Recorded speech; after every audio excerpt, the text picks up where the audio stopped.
Hello and welcome to another episode of People's Perspectives. I'm Kevin Doney, and my guest today is Blue. Hey.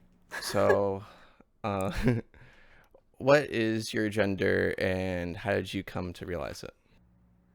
Um, well, I'm non-binary, but I'm more specifically agender. I don't really have one.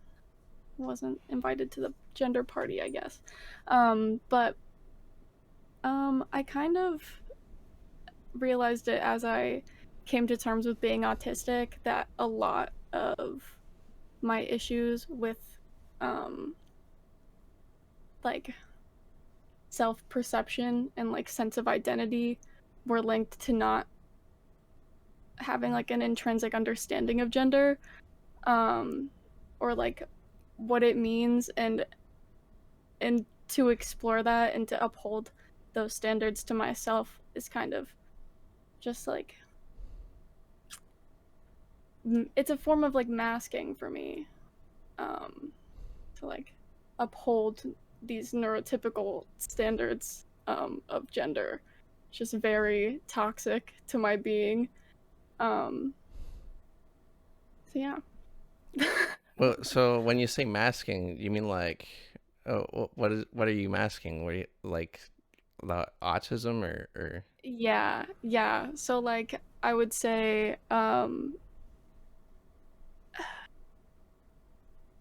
just like trying to kind of filter myself and my mannerisms and my being to appeal to allistic people, in order to like try to fit in, is kind of what masking is in general.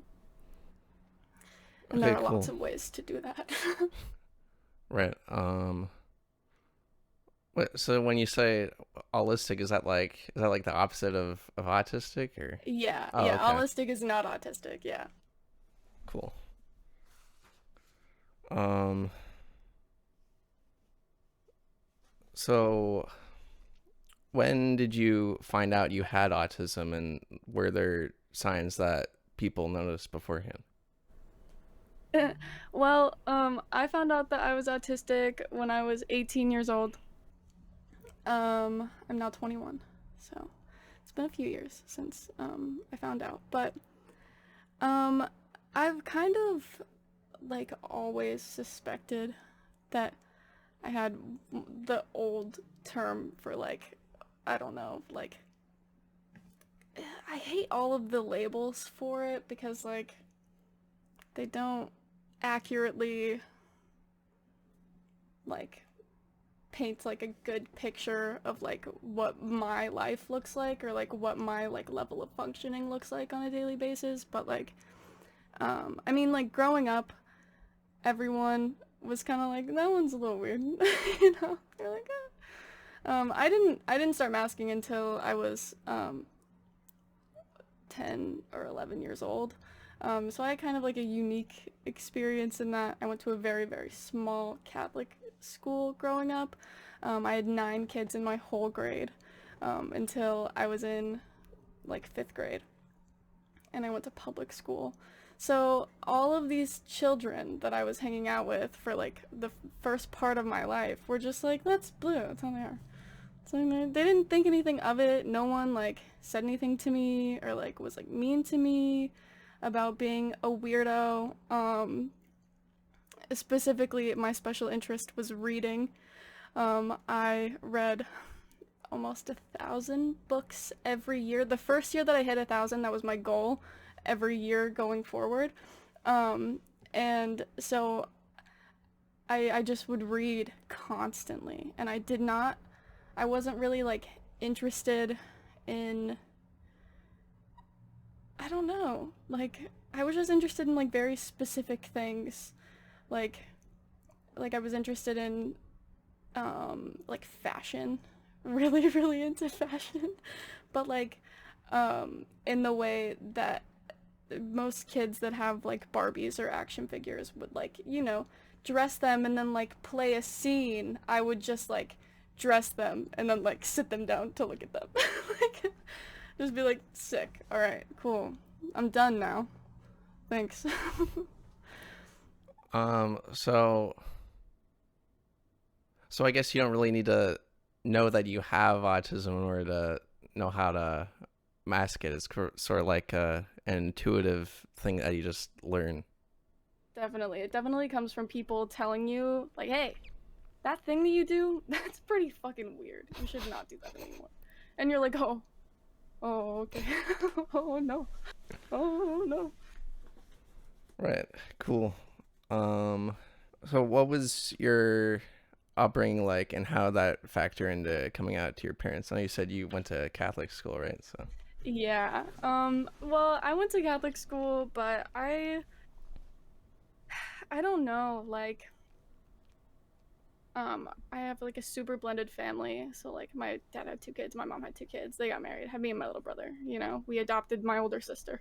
So there's like just a fucking shit ton of us. There's a shit ton of children, and I feel like as being like the last two out of seven, they didn't really they didn't really pay attention much to like what was they were like, you're not whatever.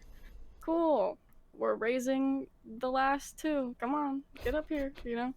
Um but um I don't know. I didn't really like my dad worked a lot. He owns a small business. And so he's has the most autistic career of them all. He's an accountant. So, but he doesn't do like the normal like, oh, work 9 to 5 accountant hours. He would work like 20 hours a day for I don't know. No one knows why. You know, he was just like, oh, he's a fucking overachiever. Yeah. So my dad worked a lot. My mom was a stay-at-home mom.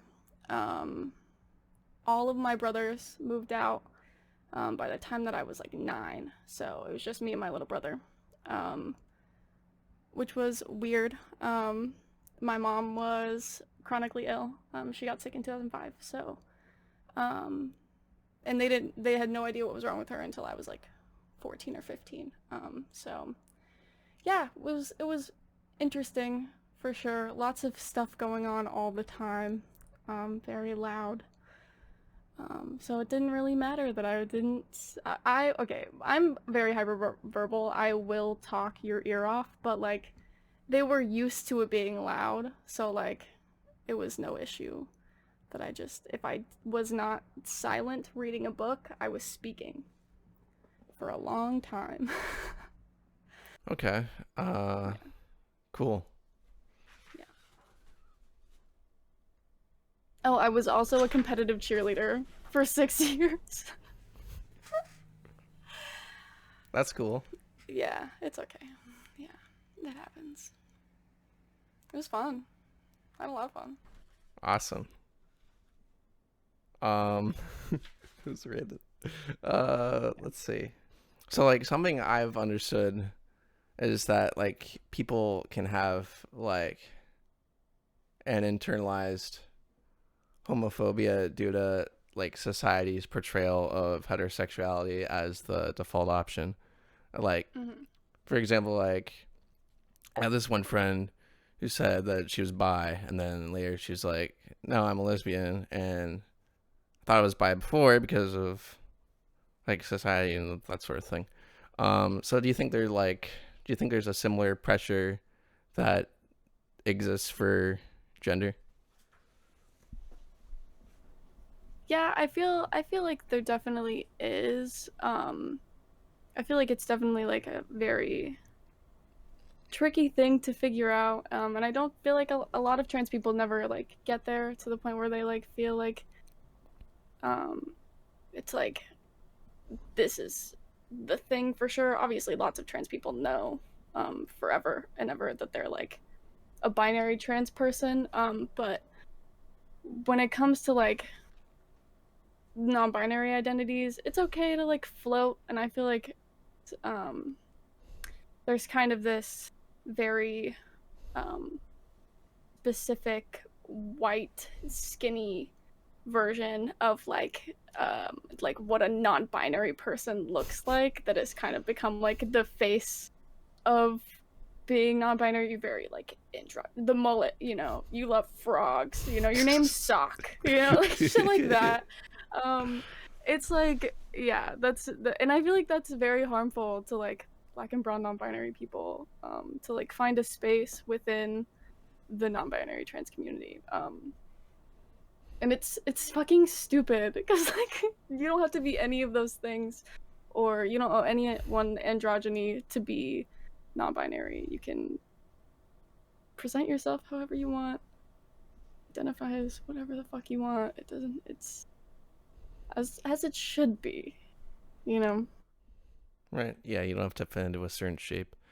Mm-hmm. Um. So, what's like your thinking behind using more than one pronoun? Because like, I feel like for the layman, there's uh like a mental hump to get over to understand transgender. Like, oh, the gender I identify with isn't the one I was assigned at birth, and then there's another hill to get over. That's my gender isn't male or female; it's not binary. And then there's another hill to get over for I have more than one gender pronoun.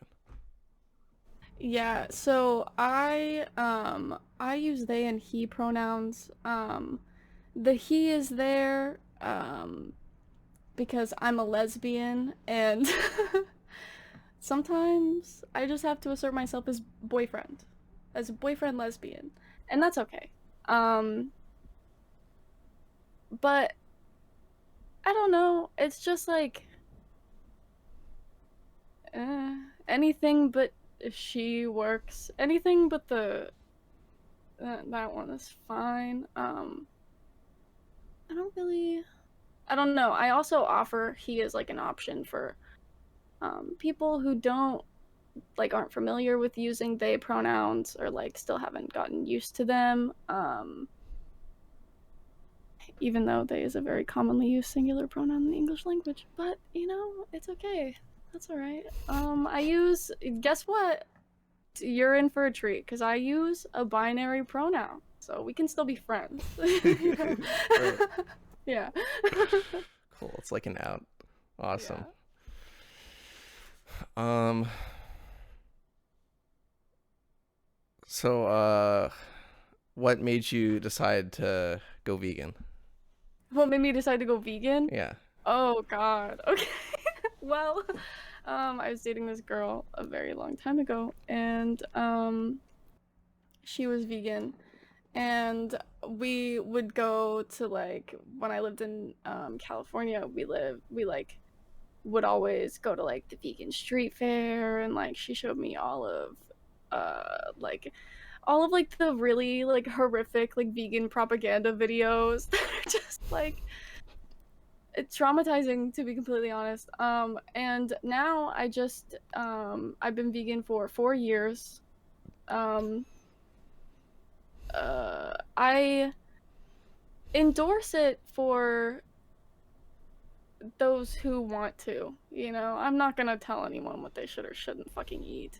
That's very It's pretty, cringe. would be, it's cringe, and it's also just like classist and ableist and like, just like fucking nasty. But yeah, I'm a very picky eater. I'm a very, very, very picky eater. Um, I Doesn't um that just like go with being vegan though? Like, I mean, by definition, right? I guess so. Well, being vegan like helped me start eating things that weren't like chicken nuggets constantly. Like like my non-vegan diet kind of looked something like just fast food. It looked pretty similar to the way it does now, but I just still eat a lot of pasta. I like eat a lot of pasta. I eat a lot of bread. I eat a lot of, but I eat a lot more vegetables than I have ever eaten in my whole life. So, That's a plus. Sweet.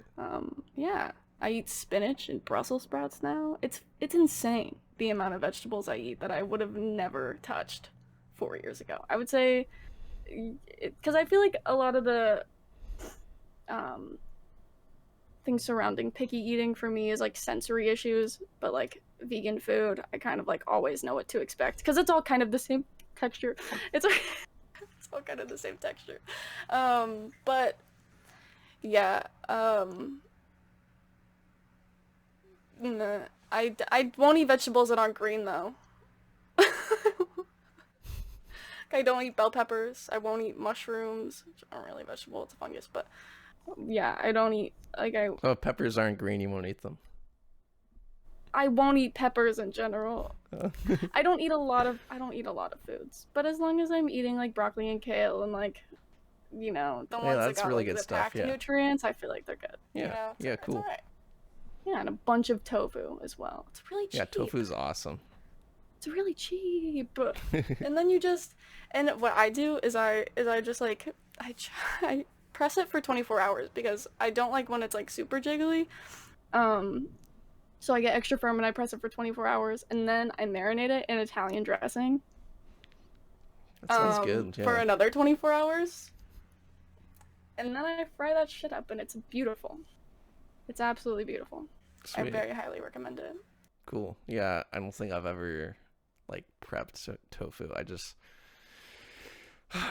for me, like I was working a summer job as a camp counselor, and by the end of the summer, I just like got like sick of the food. And it's like it's one thing when you go to a summer camp for a week and you're just having that kind of food for a week. It's like it's fine. When then you're having it for the whole summer, then it just gets so gross. Yeah, that also sounds like probably not pooping for multiple days. That sounds horrible. I'm so sorry.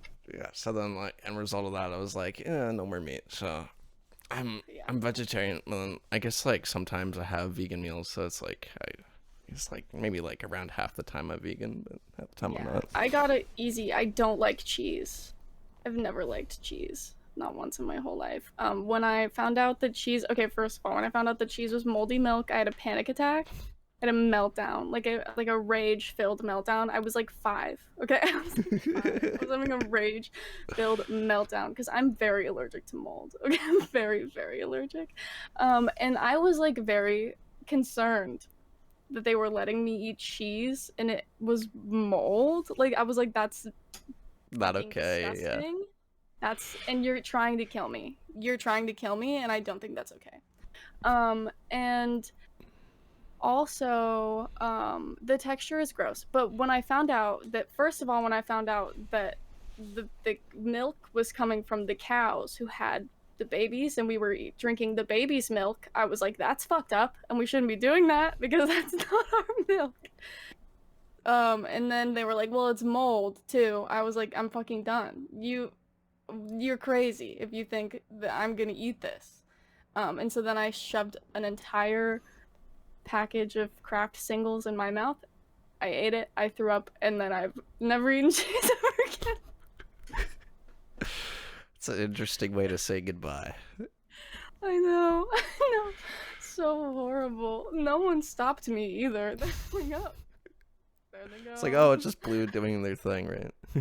Yeah, just standing shamefully inside of the fridge, like plastic cheese wrappers falling to the floor. Very tiny human, using all my body weight to keep the door open. Like, so funny. Cool.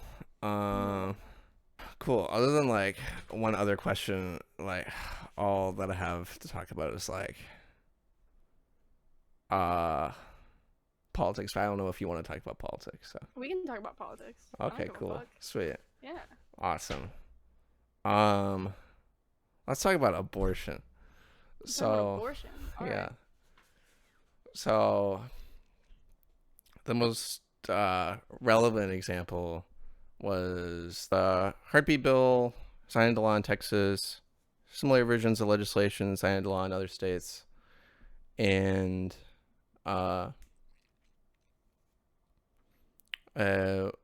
went through the Supreme Court. The Supreme Court sort of dismissed the case, at least for the time being, anyway. Um, so basically, for those who don't know, heartbeat bill illegalizes abortion when a heartbeat is detected in the embryo, which is uh, incongruent because the wording of the legislation says fetal heartbeat when it's not a fetus yet at that point. But then the the issue becomes for people that most women don't know they are pregnant and need to get an abortion until that's already the case. So, uh, Yeah, just what do you seems think? pretty fucking weird. Yeah. I just like for me, I used to have like this like really stupid like idealized version view on abortion. You know, like how like some people can just like have viewpoints on things where they're like, oh well, in an ideal world, like that Yeah. sort of thing. So like, what I used to think was, like, oh, in an ideal world, like if if a man like impregnates a woman or something, then like the guy will like stay with the woman and support her and everything, so then there won't be a need for the abortion. But that's not the way the real world works. So Yeah, that's a fickle way to look at definitely. things. Um, yeah, I mean, I feel like late term abortions are kind of cringe, but I feel like I don't. I'm not really sure like a heartbeat bill is like the solution Yeah, to and people's I'm like concerns. I'm feeling like a late term abortion for the sake of like, the actual like human that is like living and has hair on its head and like possibly, I don't know if you have hair, you might not, but the person that's, living and breathing and has like an established role in their own life and in the world should probably take precedent um over something that might, a fucking fetus. It's like I don't really if I don't think we should like be sacrificing like people for like more babies. It's like you shouldn't have Right, the to priority just should like be for the people who are already here. Right. yeah, definitely. Cool. Now with that out of the way, let's talk about uh gun control. So in the past, I kind of thought that like reinstating the assault rifle ban would just like magically fix everything. But Yeah. there have been plenty of studies that showed that the assault rifle ban didn't have much of a measurable impact on any gun violence issues. Mm-hmm. So uh, Yeah, I what do you personally think should be think done with regards to the gun crisis in America? yeah. Well, I think there are issues that have nothing to do with the guns themselves that need to be addressed in order to address gun violence. Like public funding for like resources, because poverty is one of the biggest causes of crimes in general. So I feel like maybe there would be less gun violence if there was less reason to commit gun violence out of desperation or whatever the case may be. I'm not against people having guns. I like my brother who is also autistic. His special interest is guns, so I know a fair amount about guns and gun safety. I think that people who feel like they I don't think that the people should be unarmed when our nation is so heavily armed in general, which it's arguable if that should be the case. I don't really think that should be the case, but it is the case, and I don't feel like people should, if like, I don't know, the people who hold power over us are the only ones with guns, then like, just feels weird. I don't know. But that being said, I don't think that like anyone should be able to have a gun, you know? Like I think that that's definitely a privilege and not a right. Um and yeah, like if you've shown to anyone that you are not like mentally fit to own a gun, I feel like you probably shouldn't have one. Um like yeah, I just don't yeah. I think safety is the most important thing. Yeah, I don't. Yeah, Cool. and I think that bettering the community and bettering community resources will reduce the need to even have guns in the first place. So I think that that would kind of fix a lot of the issues, like intercommunity issues, in general. So yeah. Cool. Yeah. And there was like at one point in time, like I thought, oh, the way to solve this is just like ban all guns, but no, that's stupid too. Yeah. Yeah, I think there just needs to be there just needs to be reform in the laws that regulate how people get access to guns. Definitely. Yeah. Yeah, gun violence happens no matter whether like the law says that there should be guns or not. Like my Right. brother Yeah. was robbed at gunpoint in Australia where there are supposed to be no guns. Yeah, So yeah, it's like, that's the example that yeah. everyone points to. It's like, oh, look at Australia, it's perfect Yeah. there. Yeah, it's so weird that my brother was like, yeah, I saw one there. It's like, okay, buddy. Okay. Yeah. Cool. Yeah. Do you think that trans representation in media has improved?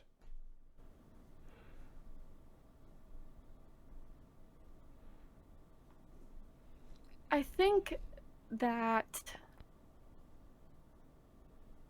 I don't know.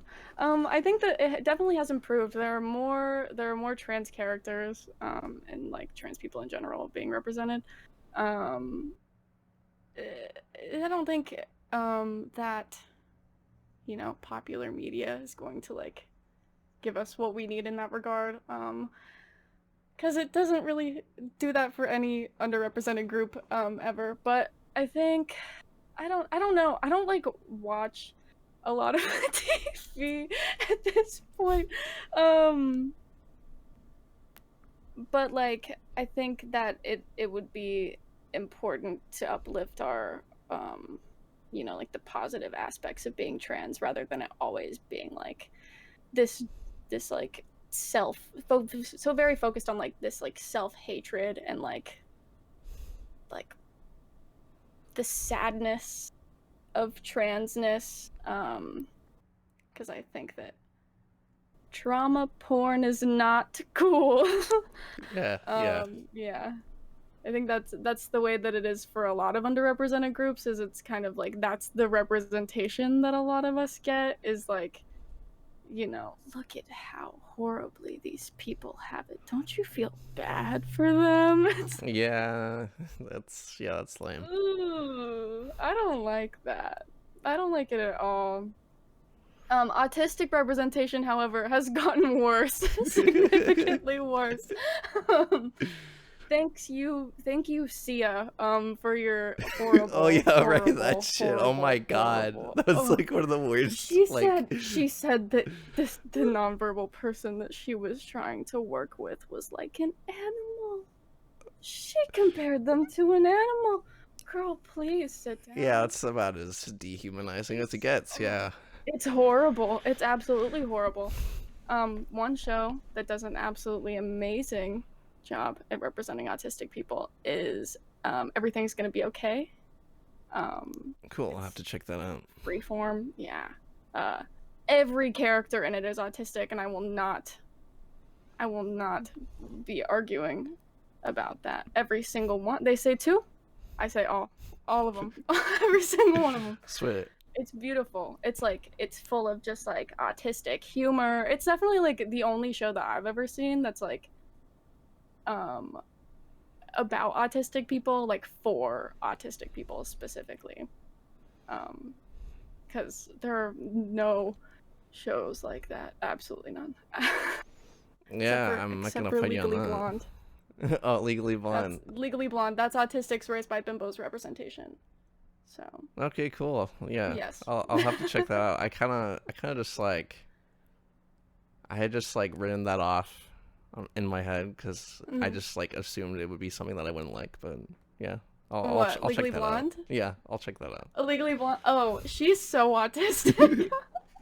Okay, It's cool. amazing. It's amazing. If you watch it, like knowing that she's autistic, she's like 10,000% more likable. You're Okay. like, wow. You're like, wow. This is a great piece of media, and I'm so glad that we have this representation as a community. Sweet. Because she's just like, getting into Harvard is hard.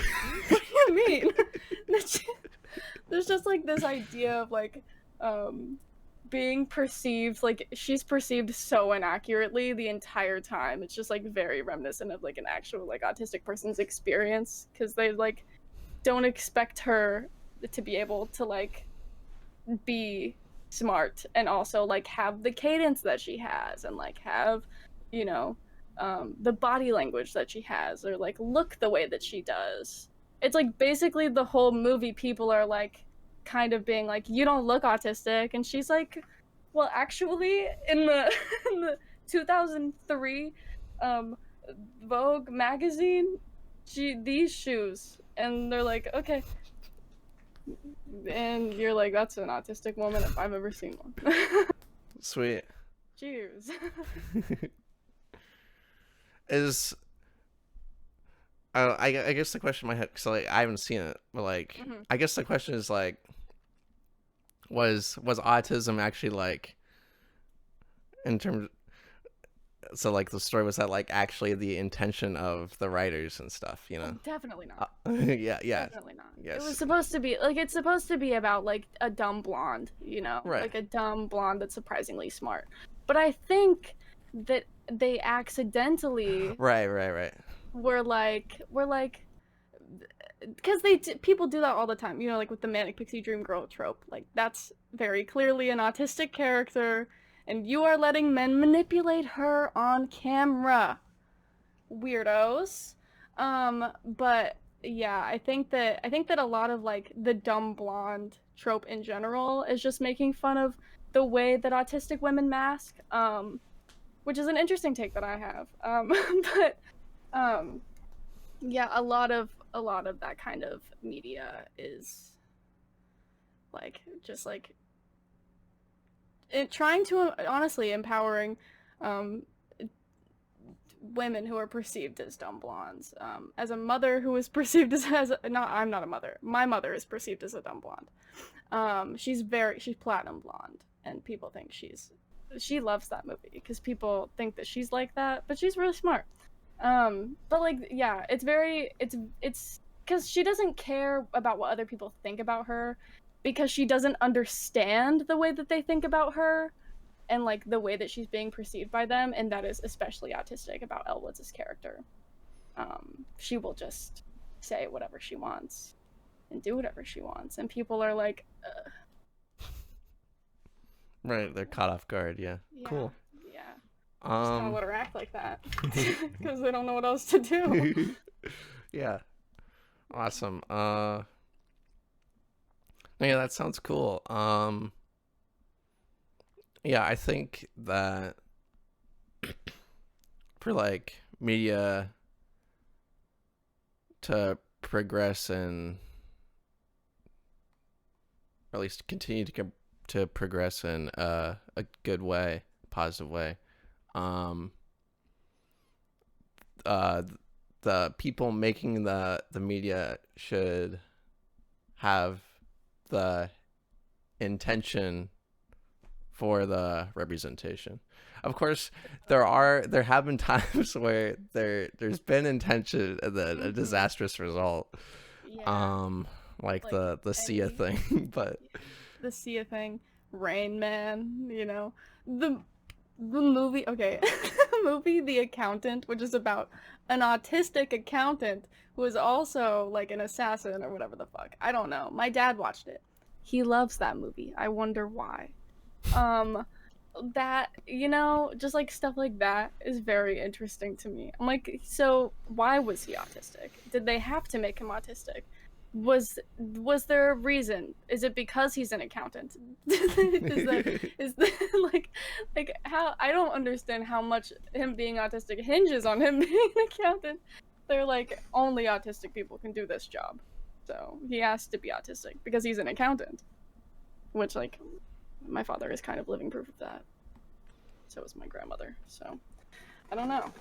Maybe that's it. Maybe sweeping generalization. All accountants, all accountants are autistic.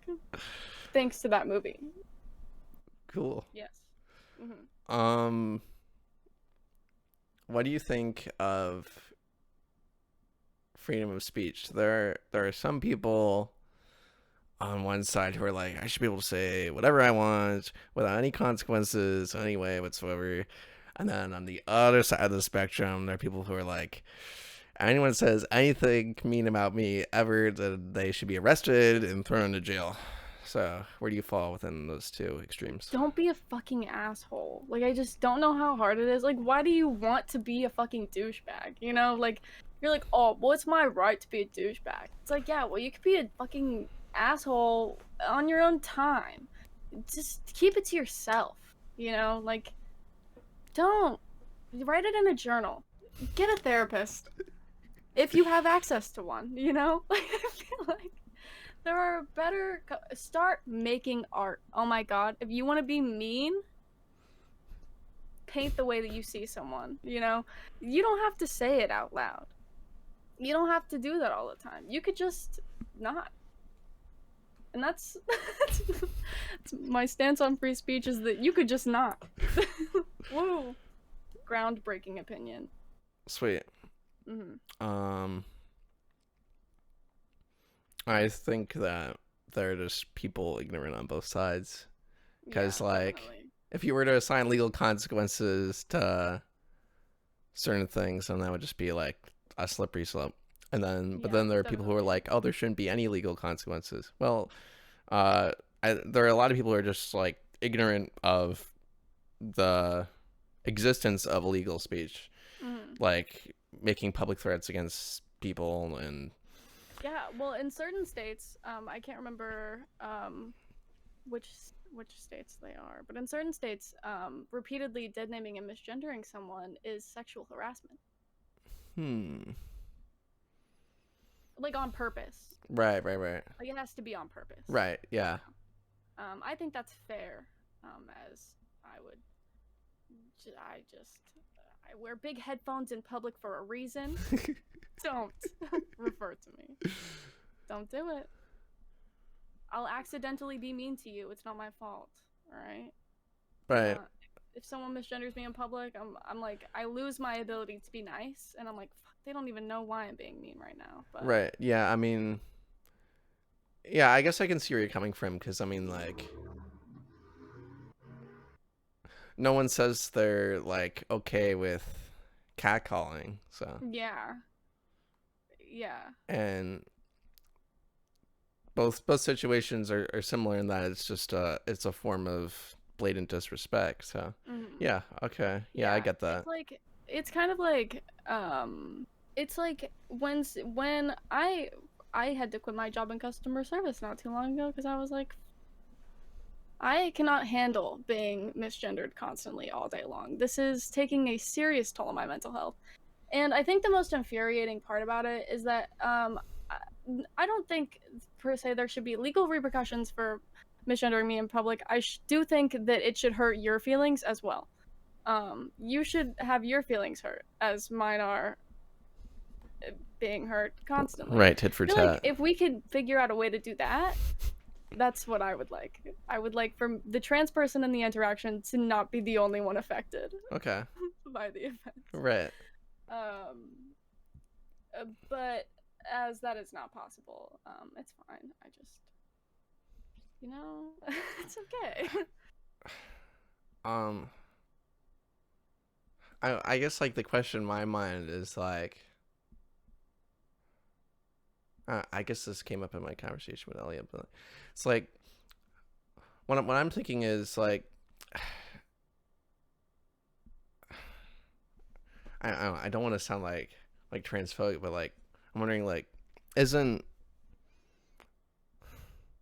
I guess this shouldn't be the case, but isn't misgendering sort of, at least until like a certain point, once there's like uh like hormone therapy and surgeries and stuff, like I feel like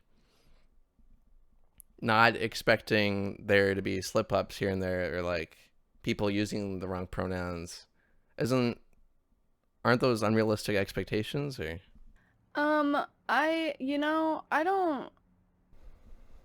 I don't know. It's just that for me personally, I have the same exact face as my little brother. And no one misgenders him. And so it's just like given like at this point we look much different because he's 19 now. But before that, he didn't have a beard, all right? He was not 6'1", all right? We were the same height, okay, for a very long time. We had the same exact face. I, up until a year and a half ago, could unlock his phone with my face. That is how similar our faces are. Yeah.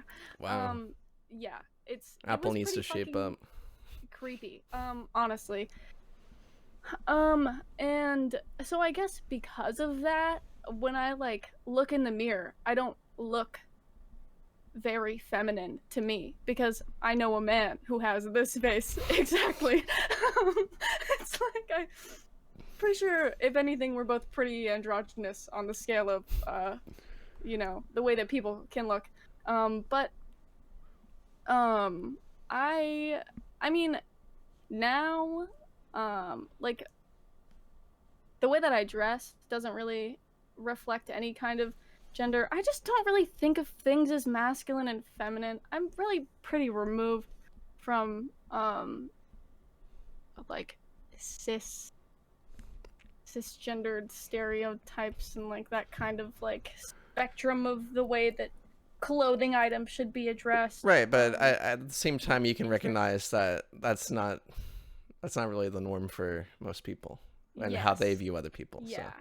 Yeah. It's definitely more hurtful whenever like I am trying to like look more like androgynous when I go out in public and then someone's like, "Hello, ladies." And they really put an emphasis on that. They're like, "Hello, ladies." I'm like, right, "This is whoa. Whoa there, buddy. You don't have to be so aggressive about it." right. They're like, "Hello, girly women. Hello. Hi. Can I help you?" She, can I help she? She? Not you. Can I help she? Right. Yeah. I'm Um. like, oh, whoa. Yesterday, I was actually addressed in public for the very first time as they, by like some person that was working at like a local like bodega. They were like, hey, they asked my partner, like, hey, where did they get their cardigan?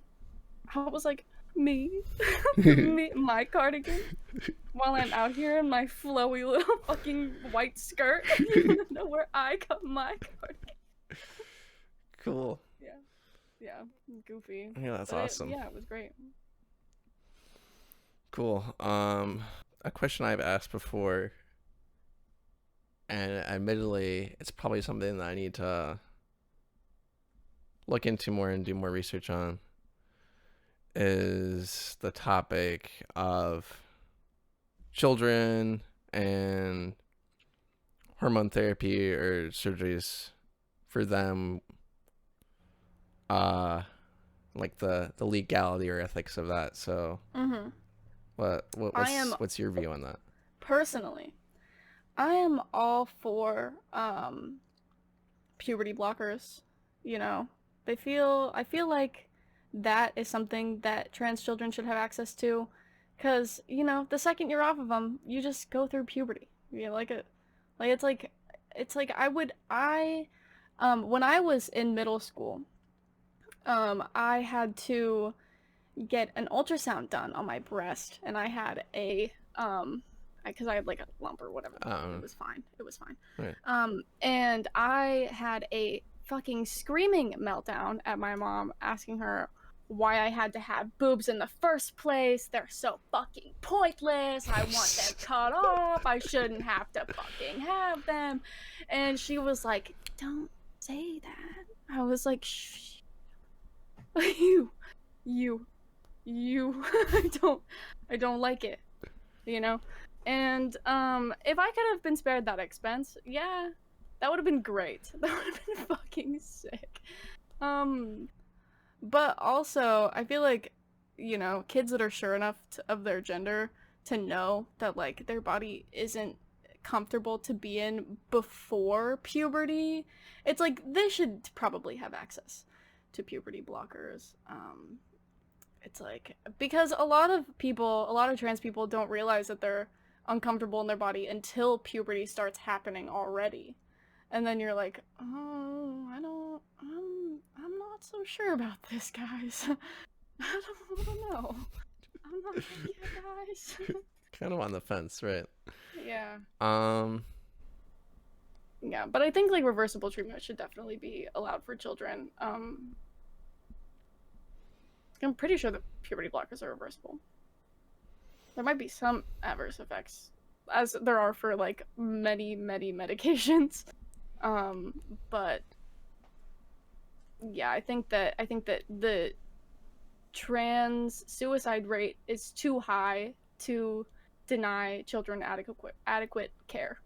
Um, yeah, okay. Uh, but surgery, I'm not so sure about that. right. Yeah. Yeah, Cool. especially because like your body is not even done growing yet, so Yeah. like Yeah. yeah. Cool. Cool. Cool. Good to hear. Yeah, I think that's just something I need to read up on more. Um, so they're like people on one side say that it's a good thing for children to have, and it helps them, and there are papers on it. And then there are other people who say like, "Oh no, you're just hurting children.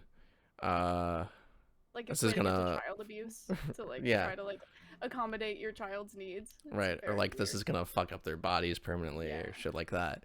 Yeah. Um, so yeah, I think I just need to look into it more. But uh, so it's good to hear your side of things. Cool. Something I wanted to talk about Mhm. was like uh because I don't think we're quite there yet in terms of it being good enough overall, is sex ed. Oh. How was your sex ed for you at your high school? I did not get sex ed really at all. I went to online high school. Oh, Um, okay. yeah. I left school after freshman year. Because I was being bullied for being gay. I had to leave school because I was being bullied for being gay. So, That sucks. yeah, it was kind of horrible, but it's fine. I was like, I cannot wait to be home alone all day. I'm like, thank God. Because, autism, it was exhausting being around that many people all day. So it was fine ultimately. But I didn't really get sex ed. If I did, I don't remember it. In middle school, there was like okay, it's like some education um was not good by any means. Our teacher tried her best though. I loved our teacher, but she tried her best. But obviously there are like lots of, you know, um, regulations on what you can as an adult talk to children about it, like as an educator. Just because of like the curriculum, especially surrounding sex, is like very like this is what you can and cannot say. Do not step out of this box. Like, don't do it, because any more is bad. You could do less though. You don't have to tell them everything. um, yeah, I think the abstinence only sex ed is fucking stupid. And just causes teen pregnancy. I don't think that telling kids, like telling teenagers to not have sex is like obviously like it's just gonna fucking happen, you know? It's like Right. it's gonna fucking happen. Yeah. Um. Cool. As for me, like, so I think it was like, I guess it was freshman. Yeah, like freshman year. I took health class, and then just like a portion of uh my time in health class was like a sex ed unit or whatever. Mm. Um. So I guess I covered the bases pretty well as far as I remember. And then I think there's probably people from my high school who might disagree, but I think my biggest issue was like the tone. Obviously, I don't think adults should be encouraging children to have sex because that just sounds Obviously, weird. yeah. But it was kind of like the tone was sort of like it was like I don't know. I guess I feel like there should just be more of a neutral tone rather than like because Because body the should be takeaway neutral. ended up being like when you're having sex, you should be thinking of like uh you're one of the talking points was like you're having sex with every single person Oh, you're having sex with had sex with.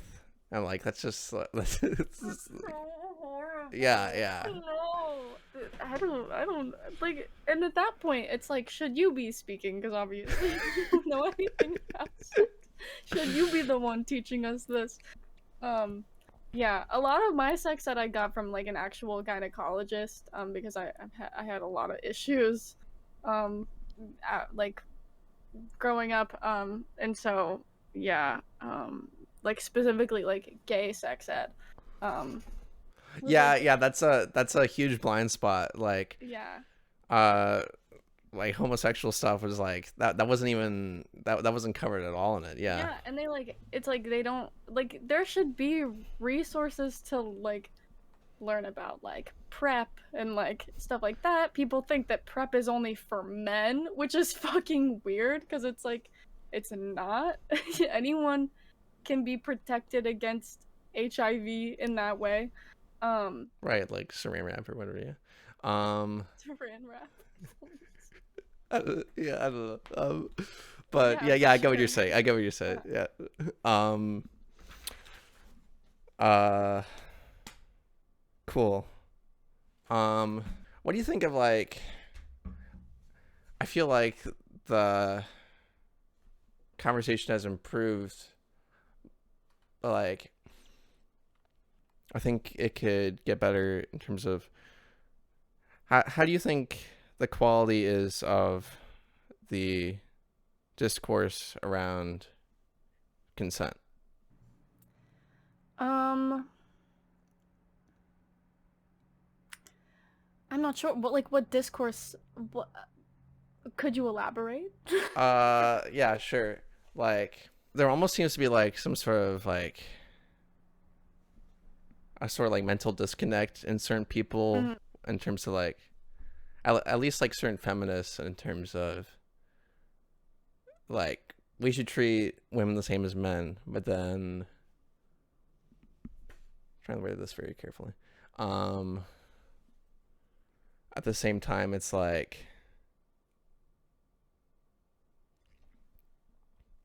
uh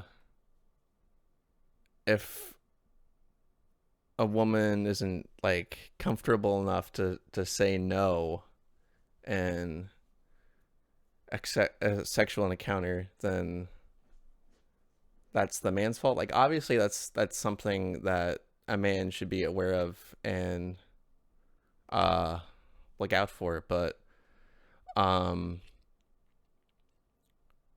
I feel like in terms of like societal expectations, the responsibility, in terms of like being able to voice what you're comfortable with, that should be more equitable. Just Yeah, well, I think that the larger issue is with um,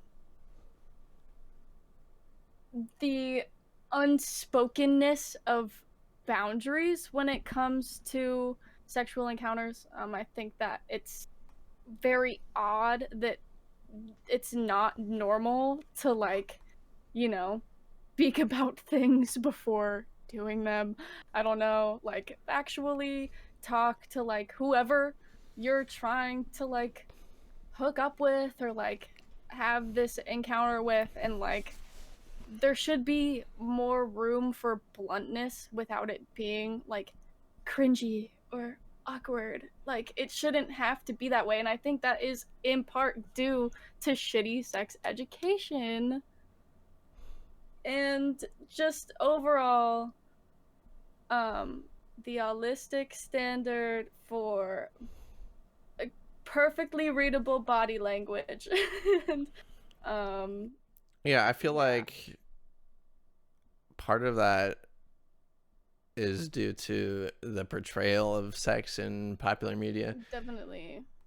It's like Because supposed to be this like very unspoken, like fluid, like kind of thing yeah, it's that's like literally just like, oh, seamless. it's just happening and happening, and it's Yeah. all good, and there are no issues, no questions asked. It's all great. Yeah. Yeah, Yeah. I think that the show Sex Education does a really good job of like portraying sex in like an accurate way. I don't know how I feel about a show even though all of the actors are over 18. I don't know how much I like the concept of a show that's about teenagers having sex. However, I do think that it will be helpful for actual teenagers who, are like there's good actual sex ed in the show. But yeah, I just think consent is important. Like, just like very, very, very important. And I think that it shouldn't be awkward to be like, is like, I feel like saying is this okay is not hard. right. It doesn't like break any like tension. Like, it's not, Yeah, like it can be like fun. Like, sex should be fun. yeah, I don't think that there should have to be like this expectation for it to not be like kind of funny. All right, I'll say it. right. It's kind of funny. Cool. Yeah. Yeah. Yeah, I feel like that's something worthwhile for me to have asked on earlier episodes. I just hadn't thought of it Mhm. before. Cool.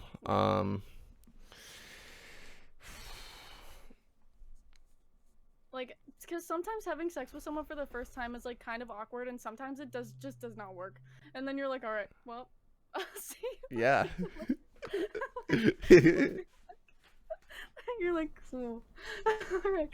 Glad to know. We'll get them next time, buddy. Right, And then right. you just, yeah. And then you're like, do you want to go get breakfast? Should we instead, perhaps, drink chocolate milk in my kitchen? Would you like to do that? Yeah, because I feel like that's totally valid, and it's like not, it shouldn't be like shameful. Like, I don't know. I feel like there's just like a lot of shame. A lot of shame. Yeah. I would know a lot about since I grew up fucking Catholic, but it happens. What uh what differences did you notice in terms of like people's behavior overall and how they interacted with each other in terms of a smaller private school setting versus a larger public school setting in terms of the number of students and stuff? I did not expect public school children to be so unhinged. I didn't expect it, but I was like, well, okay, I say that, but also like it's like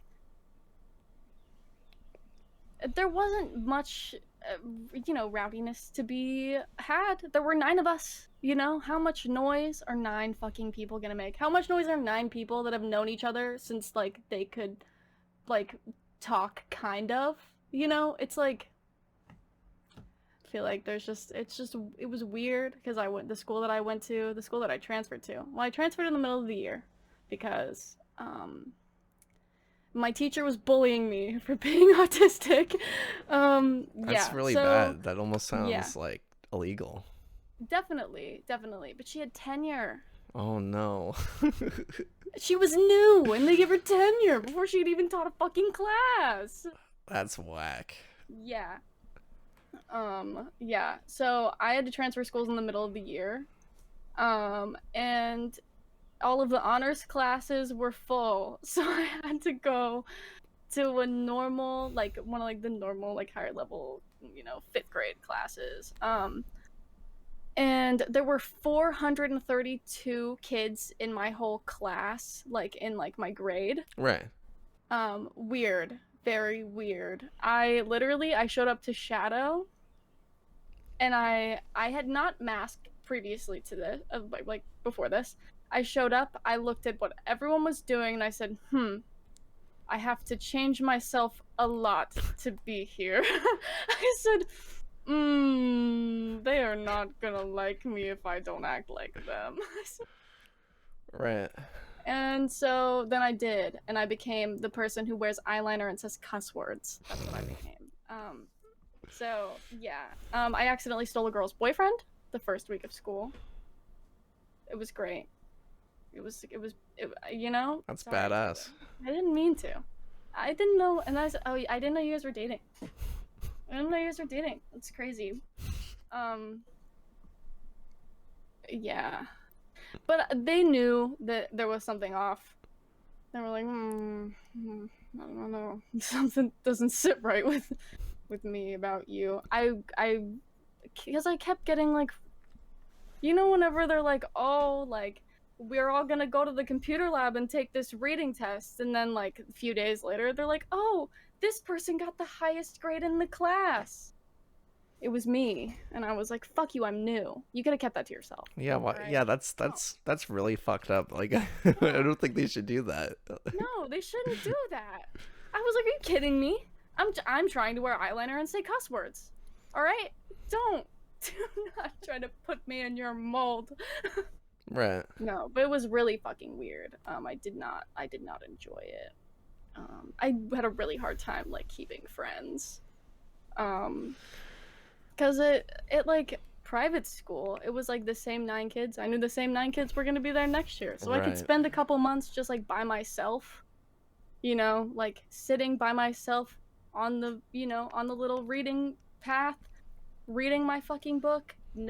Everyone knew not to disturb me during recess because I was fucking reading.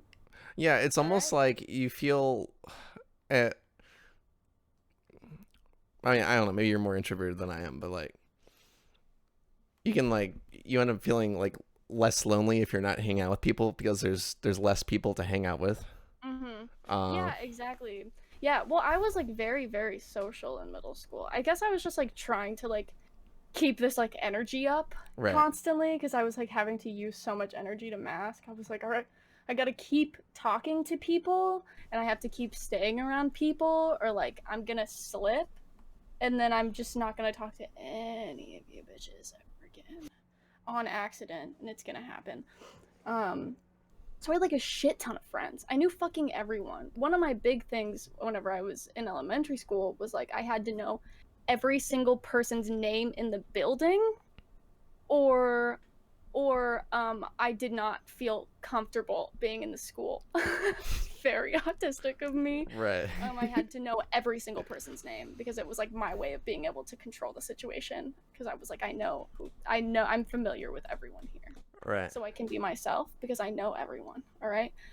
No one can say shit to me. Yeah, there were, like, 125 kids. It really was not that big of a deal. But I just remember I would walk to the preschool classroom and be like, and that one, and that one, what's your name? Like a goofball. Holy shit. But Yeah, it was really fucking weird, especially because I was a cheerleader, so there was like a certain level of like person that I had to put on at all Right, you times. had to put on a face. You had to rant. Yeah, which is what, cheerleaders normally have to do. But it's a little bit different when you're just like not that gender and also autistic and you've never been around public school kids before. Like, Yeah, it almost sounds like an odd choice, but you said you had fun, so. I did have a lot of fun. Okay, I hated school cheer. School cheer, not a sport. Competitive cheer, that's a sport. Oh yeah, right, Right? right. Yeah, That's a I completely forgot that exists. Right. Yeah, yeah. Competitive cheerleading, I was obsessed. It was my special interest. It was like the most like empowering thing I could have possibly done, I think. Cause like even though it's like very sexist and like kind of weird, like looking back on it, Yeah, it's like very the idea of like, sexualizing. oh, Yeah. like when you're here, you're not girls, you're athletes. It was like a very strong tenet of like competitive cheerleading, which is like weird. It's weird, man, because women can be athletes. But yeah, it was very much like it was like the one time that I wasn't being like treated like a fragile like little girl. Like my coach was a wrestling coach before he was a cheerleading coach. And before that he was a football coach. So it was like kind of intense. Like lots of people quit the week that he started coaching the team that we had because they were throwing out practice. Wow. Which like is really bad. You should not make children work out until they throw up. That's terrible. Don't do Yeah, that. But I that had sounds like fun. I was abuse. like, Yeah. this is fucking awesome. I was like, this is fucking awesome. Um, yeah, and then it was almost like doing drag. It was like my femininity is actually a performance. Because like when you get in you're at practice, you're all fucking sweaty and just in like shorts and a t-shirt, and then like once a month you get to like go to somewhere, like 2 hours away, 3 hours away, and like put on this like sparkly fucking tight ass uniform, and then makeup and do your hair like super fucking big, and you have to like perform your ass off and Right. like also do like insane things with your body that like most people will never ever have to do, literally ever.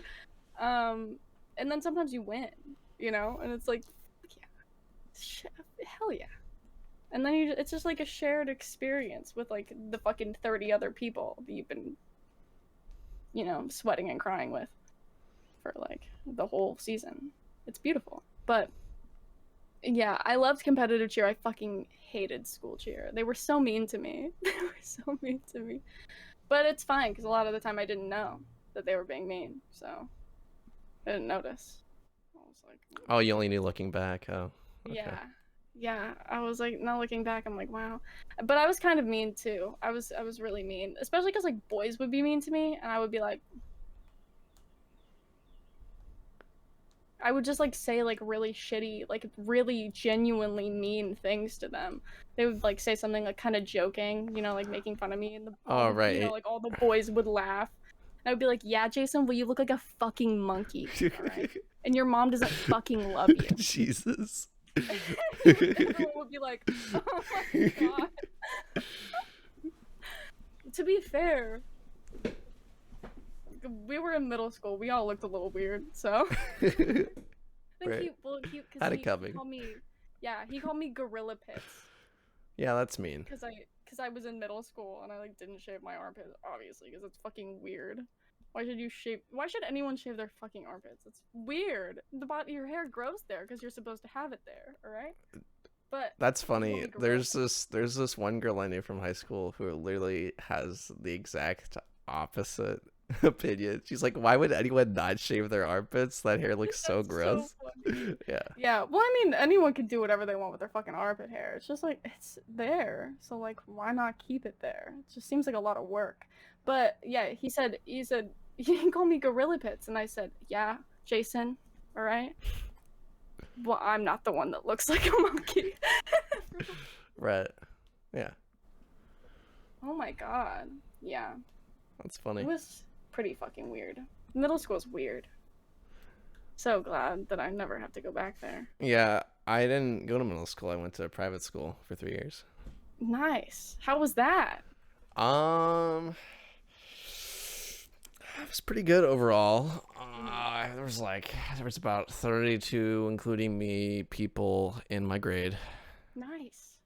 All 3 years was pretty much just floated between 35 and 32, Mhm. and all the teachers were great, and no one was ever really that mean or psychotic or whatever. Like people can be like so fucking crazy in high school. Like it's just like what the fuck. But yeah, middle school was like yeah, it was like pretty chill because it was private school. Yeah. Um, I guess what I didn't like was wearing a uniform, Mhm. Oh, I but loved my uniform. that was about it. Something that was cool that my high school didn't offer that my private school Mhm. did was dance class. Oh shit, that's fun. Yeah, yeah. So I learned a Yeah. little bit of jazz and tap and ballet. So that was cool. I did jazz, tap, and ballet when I was a very small child, but I was so uncoordinated. I'm pretty sure they kicked me out. My mom didn't tell me. I'm pretty sure I got kicked out. Because I was obsessed with it, and then suddenly I just like my mom stopped taking me. I was like, what happened? It was so bad though. I did not need to be there. It was so bad.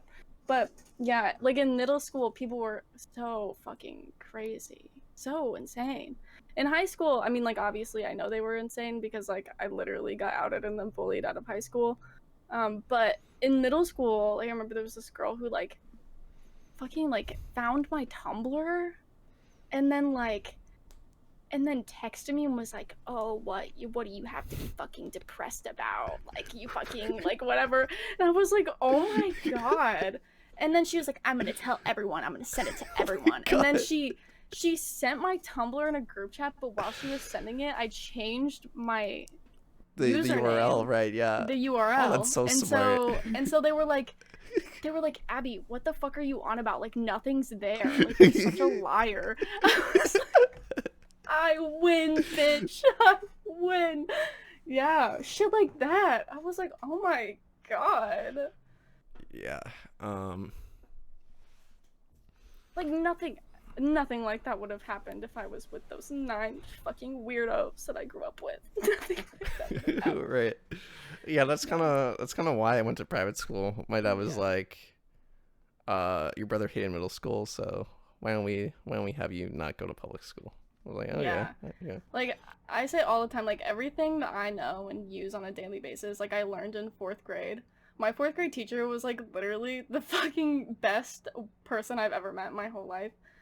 We like hand spun our own yarn and like dyed it with like flowers that we foraged from behind the school, and like she taught me how to knit, she taught me how to sew, she taught me she's okay. I when I was in her class, i um I read the Bible twice because I read it the first time and I said, let me move my bang and read that again. All right, because what the fuck was that? I read it again, I put it down on her desk, I said, you let me read this. That's a horrible book. It's horrible. I don't like it. And then I like stopped being Catholic in 4th grade. I was like, I do not support this book. I don't. It does not align with my morals. What was it about what you read that you didn't like? Just like the men. And I was like, God did fucking what? God did fucking how do you know that God did that? Huh? How do you know? It's like I do not trust. And then I was like, and the continuity errors. I pulled her out of class so I could rant about like how horrible I thought the Bible was. And she just like was laughing. Like she was just like, am I really about to have like a serious theological debate about the Bible with a 9-year-old right now? And I was like, yes. yeah, you are, and I'm gonna make you, and it's gonna be great. And so then I was like, and it's so vulgar, and she was like, oh yeah, it is gonna. Oh, sorry. Yeah, it was disgusting. I read the Bible and I was like, this is vile and disgusting. I was like, those children, King Solomon and all of those children, that is disgusting. And she was like,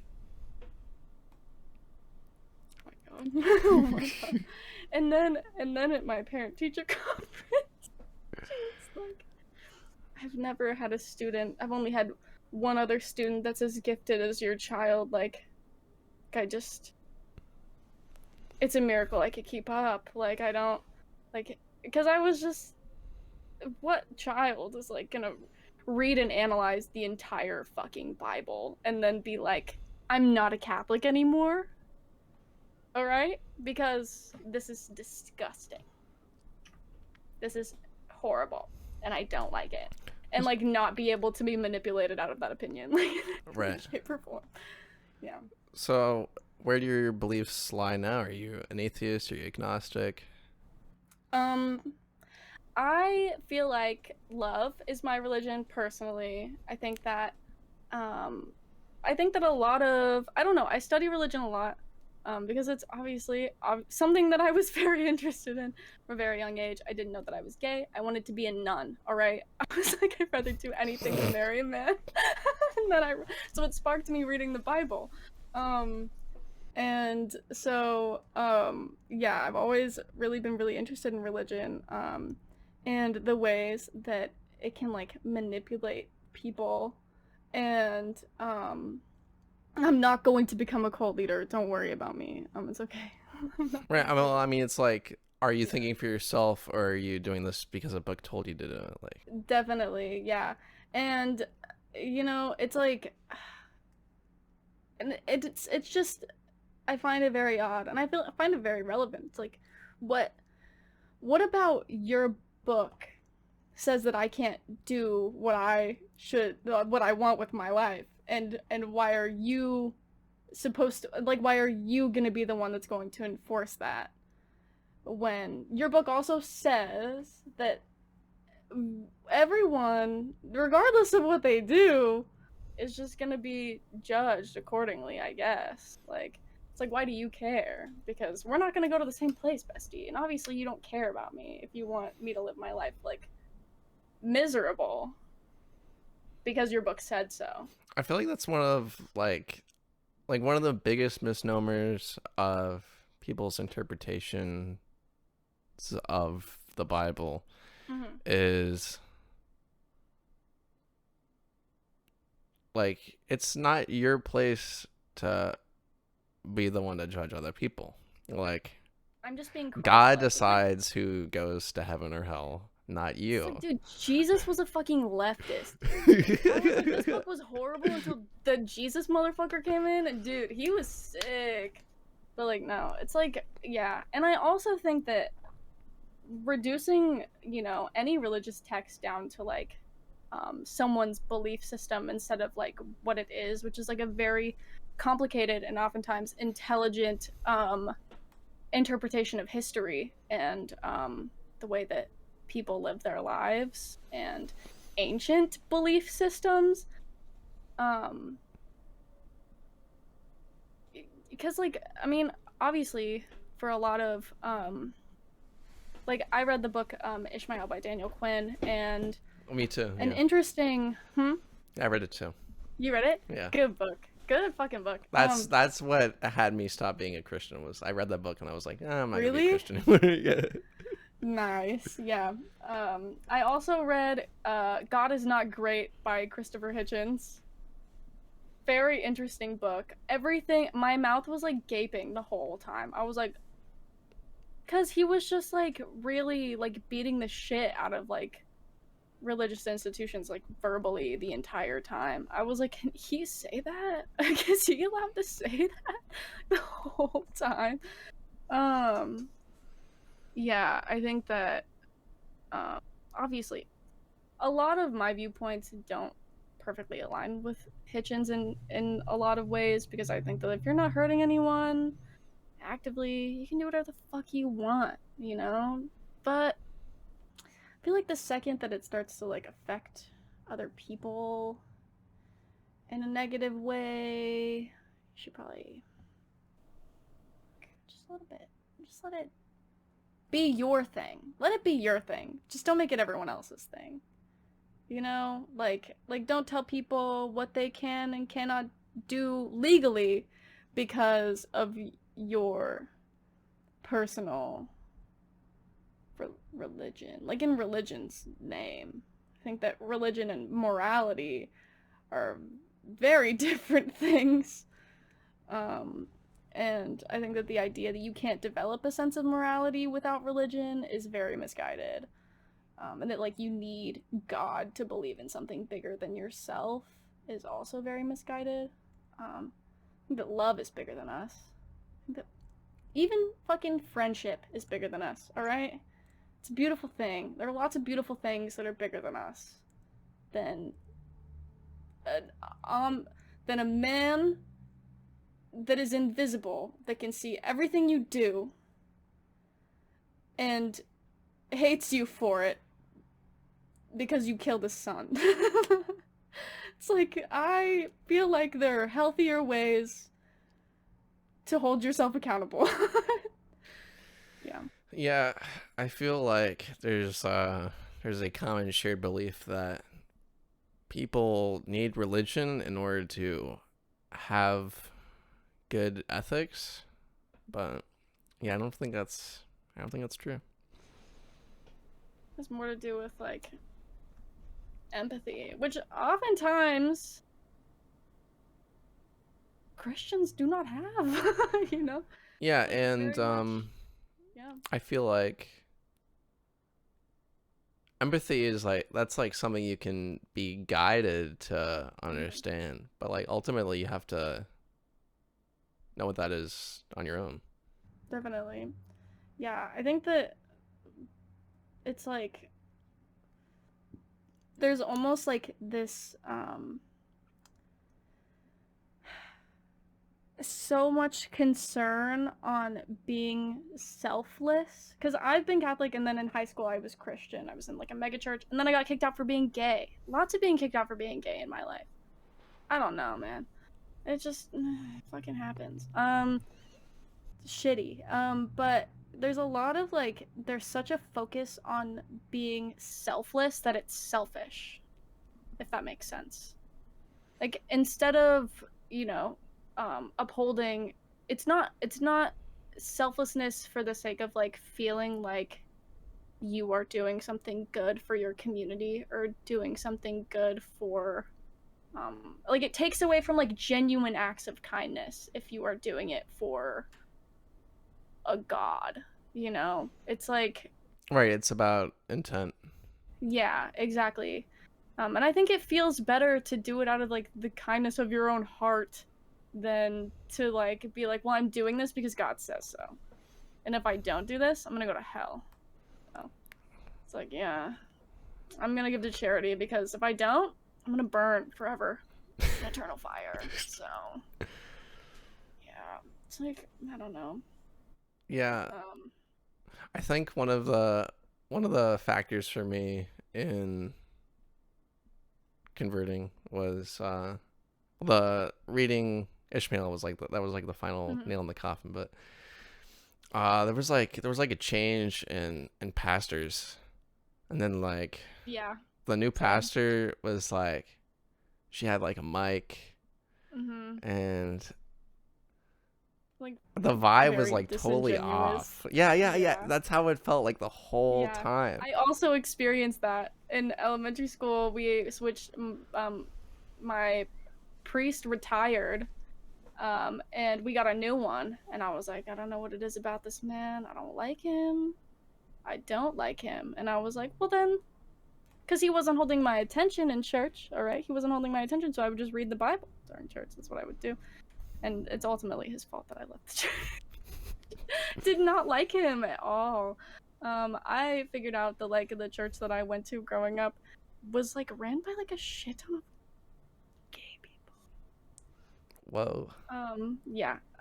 But I mean, like, because my grandma. Okay, it's not a surprise, but like my late grandmother was like had this like lifelong partner who was like a retired nun. It's like that's the gayest shit I've ever heard in my whole life, right? But no one talked about being gay. No one like mentioned it.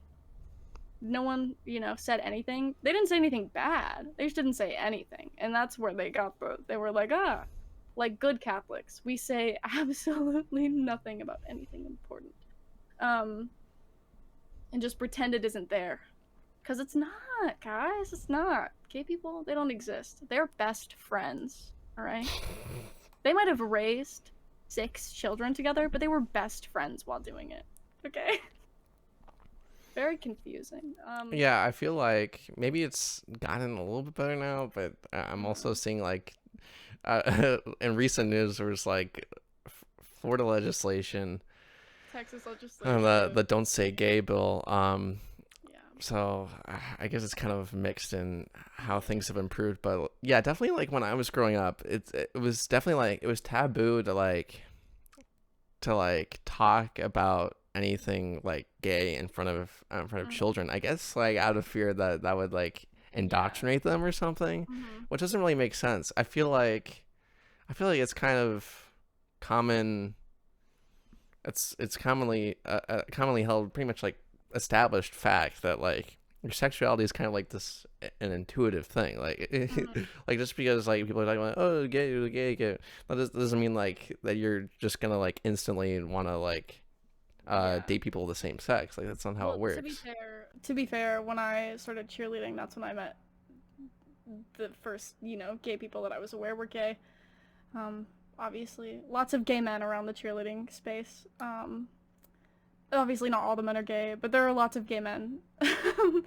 And so I like met gay people for the first time, and I was like literally obsessed. I was like, I don't know why, but I'm obsessed, and I was obsessed with like like gay men, gay media. Like I like would be on my little laptop on incognito mode, like trying to find like gay TV to watch, and like, but I didn't think that I was gay. I was like, I just have like a really weird, like sick obsession with gay people. Like,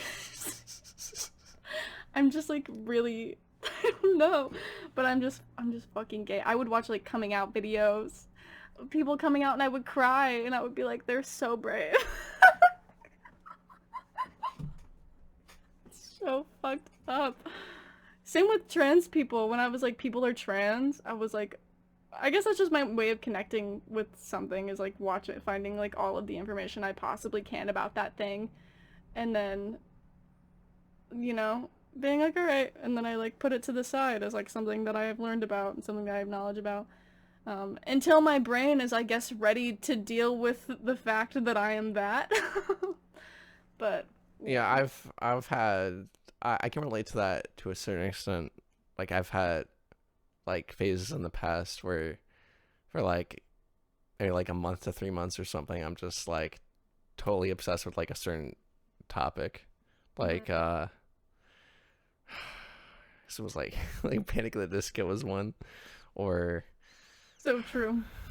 It um happens. yeah, just stuff like that. But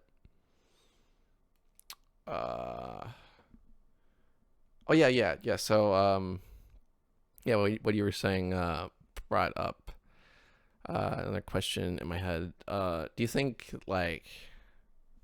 that being trans is automatically a form of bravery?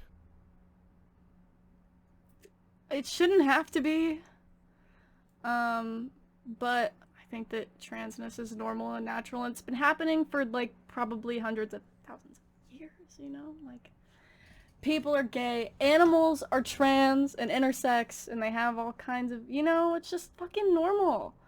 It's just normal, and it's like, especially because we have such a complex social society, there are many types of like neurotypes and different ways of thinking and seeing the world, and we're so individual as humans. I don't think that being trans should come as a surprise to anyone. I don't think that the idea that gender is fluid should be like in any way revolutionary.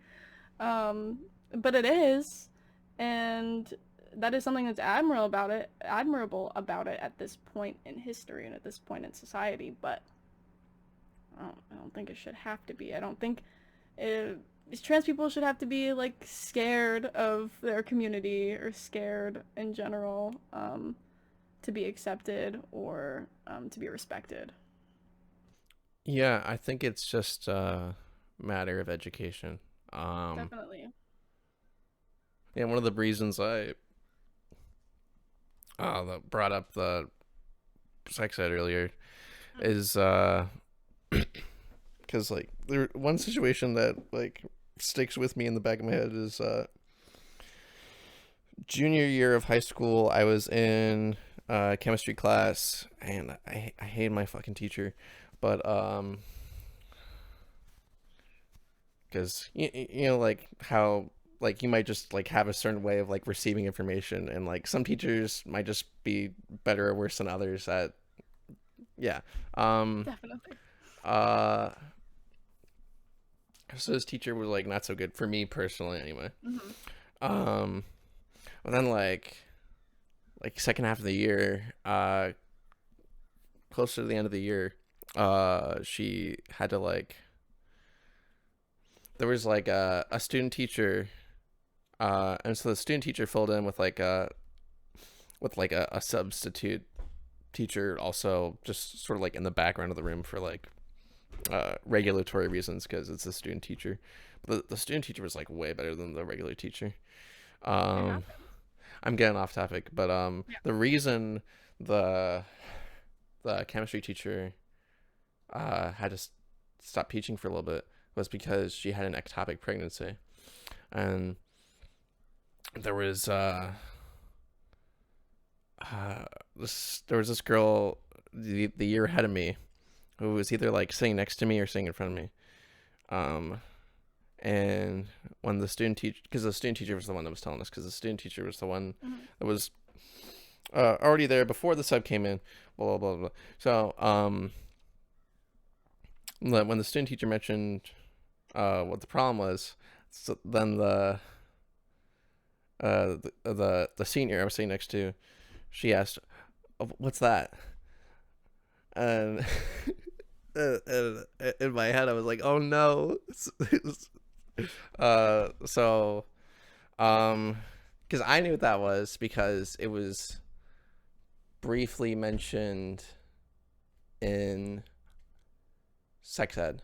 It was either that or it was covered in regular biology class. It was either one of those two things. I learned about it. I just And think so that then I was it's like, the fact that like a woman a year older than me didn't know what that was, and I yeah, who is did. like That's about a to be an problem. adult in the world Yeah, out there, just like not knowing. Yeah, that's horrifying. I think that there's like just so we're taught so little about our own bodies, and I think that's like such a shame. Like yeah, I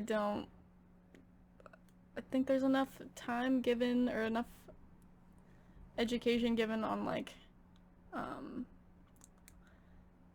like medical details of like body neutral education where you can talk about like disability and whatever that may look like, intellectual, physical, illnesses, sex, like food without it being like either like morally good or morally bad. It should all just be neutral because it's neutral, and being having a body is neutral. It's a neutral experience. Everyone fucking has one. It's like whatever. Like I never learned about autism, and I think that is such a shame. Like growing up, like no one like I was taught like because I asked. I was taught that autism was when someone stops develop like their brain stops like emotionally developing when they're like a child. right. And the amount that that's like so like inaccurate is like absolutely insane. like the only part of autism that can be considered similar to that in any aspect is that like our senses don't um like because when you're younger your senses are like very very heightened because you're so small and your nerve endings are so like fresh and like you're like everything's really loud, everything you're just like so aware of your body and like so aware of the world around you. Yeah. um and our senses never really decline from being that intense. So like sensory wise, sure. Like if you want to say that, like that's very inaccurate and very like not okay. That's not an okay way to look at autistic people in any sense of the fucking word, but um it's like yeah, Yeah, I feel like uh I'm just gonna end up using the wrong word. I feel like developmental or neurological disorders are common enough that they should probably be included in standard curriculum. exactly. Because, I mean, I feel like I'm not necessarily like unique in saying that, like, I've met at least one person who is autistic, or I met at least one person who's ADHD. Like, having an understanding, a pre existing understanding of what that's like, or how that makes things different for that person could make establishing a relationship or friendship with that person a lot easier, because that kind of uh, that precepts any that precepts a lot of questions, because like you don't have to ask, oh, what is that, or uh, well, what Like the issues amount that cause for you, because you would already know that ahead of time. yeah, the amount of times that I've been like, oh, like someone's been like because people think that I act really suspicious. That's the way that I come off very suspicious. Because I don't make eye contact. I like am very soft spoken in person. I'm fucking loud as fuck over the internet. I'm so loud. Um, but yeah, Yeah, in it's person different I'm when you're like online. very, huh? It's different when you're online. Yeah, definitely, definitely. That's why I'm a fucking streamer. It's like so loud because it's comfortable. But yeah, like I fidget a lot. Like, I just like I talk for a really long time often. Oftentimes, but people think that's very suspicious, and it's like that's a weird way to read someone. Yeah. You don't, it's a weird way to read someone. But and then when I say oh, like to try to like avoid that, to avoid like leaving like a terrible, horrible first impression a lot of the time. If I notice that someone's like kind of like looking at me weird or like being weird, I'll like find a way to mention that I'm autistic. And the amount of times that that's been met with, oh, but you seem so normal, or like when they were like visibly judging me, or like, oh, Right, well, that's you like a don't look mental autistic. disconnect. Yeah, it's like You don't look they're autistic. kind of contradicting themselves, because Yeah, like if they actually exactly. thought that you were normal, then they wouldn't be giving you a weird face. Exactly. Yeah. Yeah. It's like it's so weird. Yeah. Like they're like, "Oh my God, don't say that about yourself." That's my like absolute like I That is will turn around and awful. walk away. I will turn around and walk away. If you say don't say that, I say, "Oh, it's because I'm autistic." They say, "Don't say that about yourself." One of my and or they like laugh and then they'll be like, "Oh my God, are you serious?" Or they'll be like, "Don't say that." Like Yeah, that's society's so not like quite there yet. it's like, "Oh, okay." Yeah. Like, it's so fucking gross. It's nasty. Yeah. It's like I feel like and I think it has to do a lot with like the way that um instead of kind of like allowing people to see disability in any kind of real way, in any way that isn't trauma porn or isn't like inspiration porn or like a very deliberate Yeah, that like happens a lot. exploitation of disabled people. Like in school, they keep disabled people like very strictly like separate Yeah, it's like from segregated. Yeah. people like from like regular students, and they try like so hard to keep that like, oh, like they're in special ed, Yeah, they don't which is really make first of much of all an a fucking effort to stupid integrate them name with for, everyone else. Yeah. yeah, which is a very stupid name. Special education is just like a dumb name for like a disabled classroom. It's like, oh, that's like they act like disabled is a bad word when it's not. It's like definitely morally neutral. It's not a moral failure to be disabled or like to say that someone is disabled. It's like just fucking neutral, because disability is a thing that exists and affects people every day. Yeah, I feel But like that's one of those things where like the people who are disavowing it aren't even the ones that that term applies yeah, to. like when like when people say person with autism instead of autistic, I'm autistic. I'm not a person with music, motherfucker. I'm a musician. Like, what do you think this is? I'm a oh, what's your profession? I'm a person with art. I'm a person with art. I'm not an artist. I prefer person with art, Right. actually. It's like that sounds horrible and like very. It's like, did you need the reminder that I'm a person? Is that why you trying to push that like person first, so like you can remember that I'm a person? Because I feel like that I'm a person is the fact that I'm a person is implied, because I'm like right here, and I'm a person right here, and I'm autistic, and like that's fine. I don't like carry my autism around like in like a little backpack. Oh my god, but my autism backpack would be sick as fuck. Cool. Might I add? It would be sick as fuck. It'd be clowns everywhere. Minions? Holy shit. I Sweet. wish that was the case. I wish I could see my autism represented as a backpack. It'd be beautiful. Flawless. Yeah, I think one of the probably one of the biggest problems uh I guess maybe like writers or maybe just general people in society face with like tackling disabilities or people with gender dysphoria and that sort of thing is it's kind of tough to balance like uh treating someone just like as a person while also being cognizant of them having certain issues unique to them. Yeah, definitely.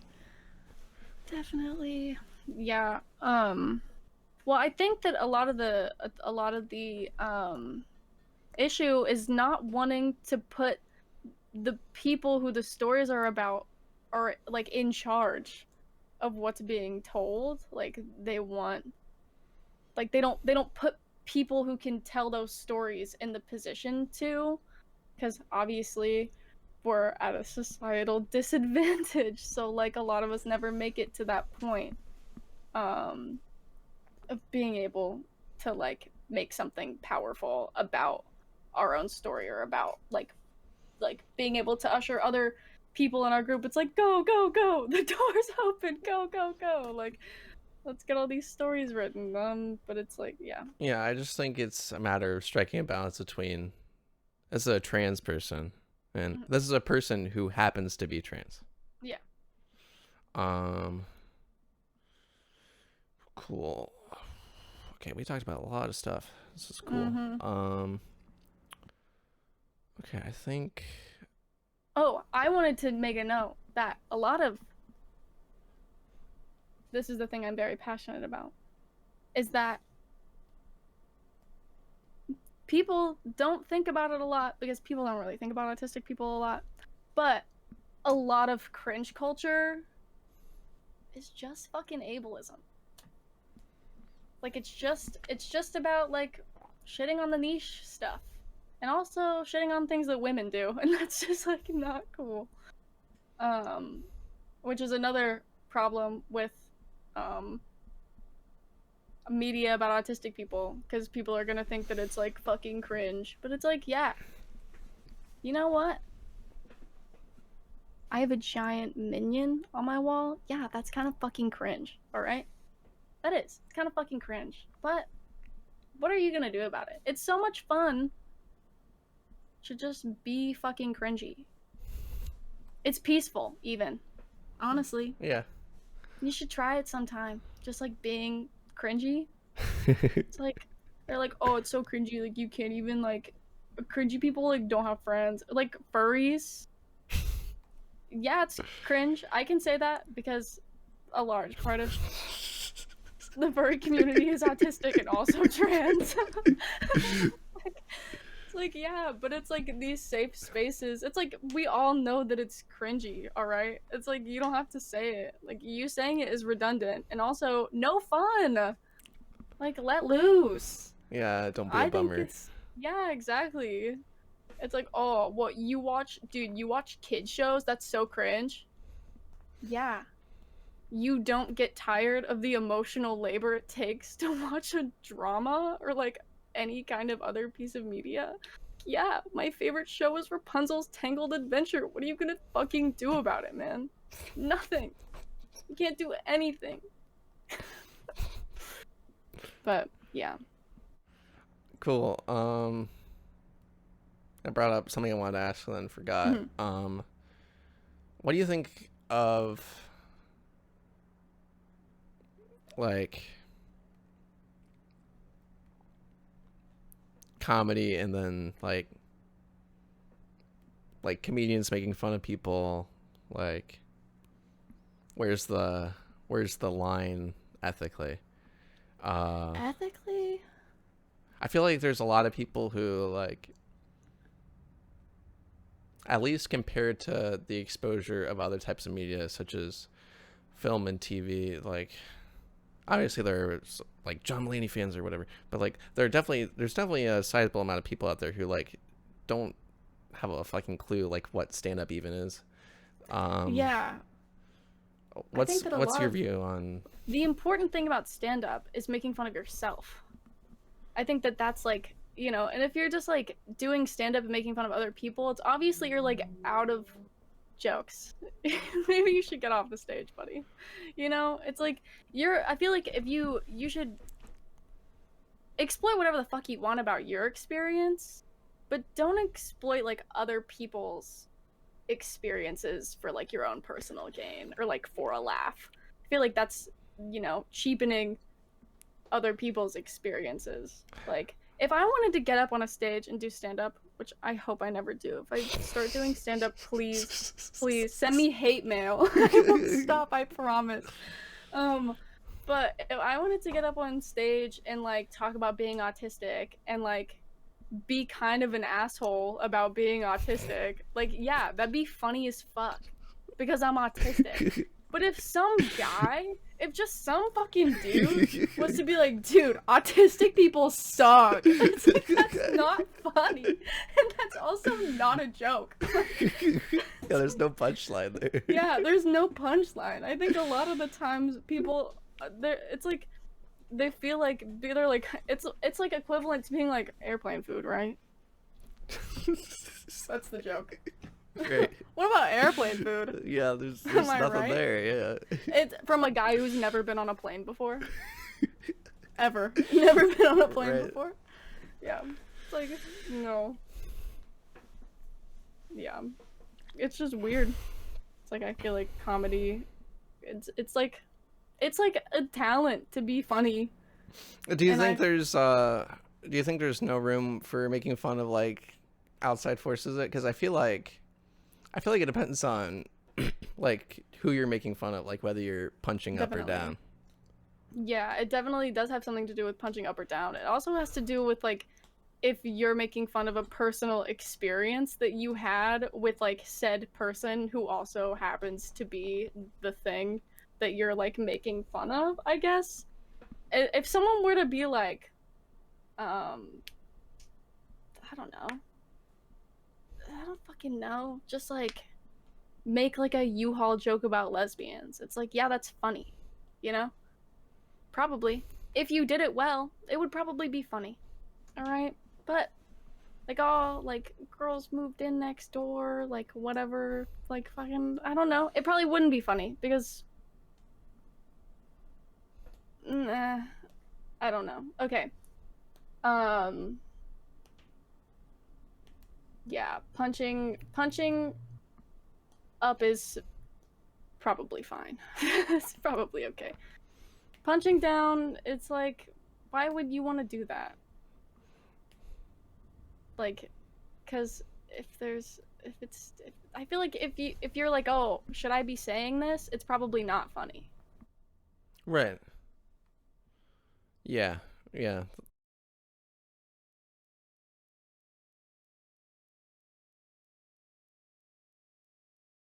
Yeah, I feel like people just overreact and like go from like 0 to 100 over like the amount of anger can be like disproportionate to what they're getting upset about.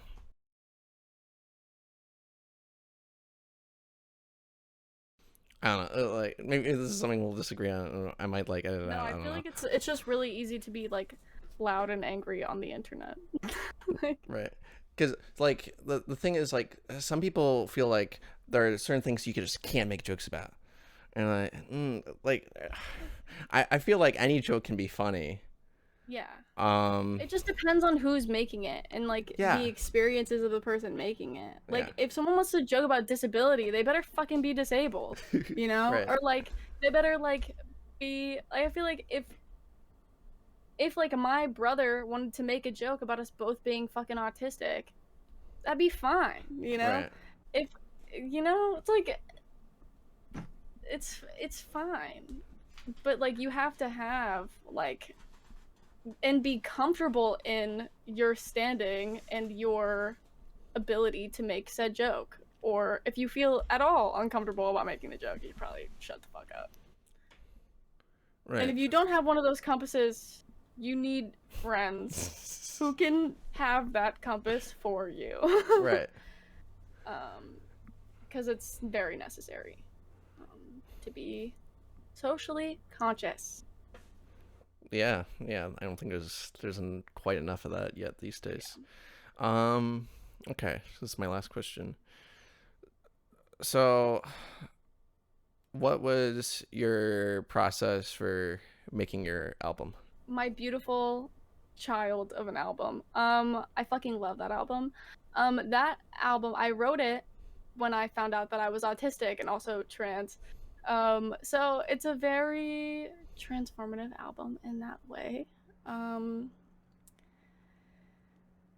well, I recorded a lot of it on my phone with iPhone headphones, which is kind of funny.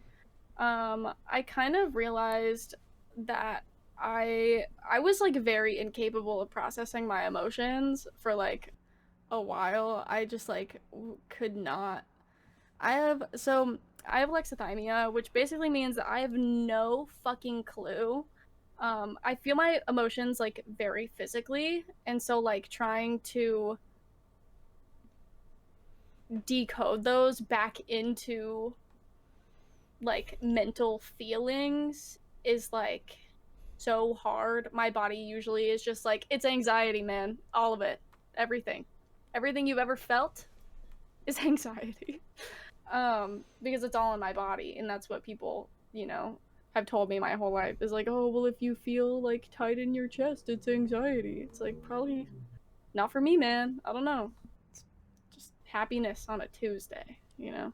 But um I so my the girl that I was dating that was vegan, um, she we broke up, because she wanted to like date other people, forced me into an open relationship. It was like total bullshit. Mm. It was awful, because she wanted to date men, and I was like, Mm.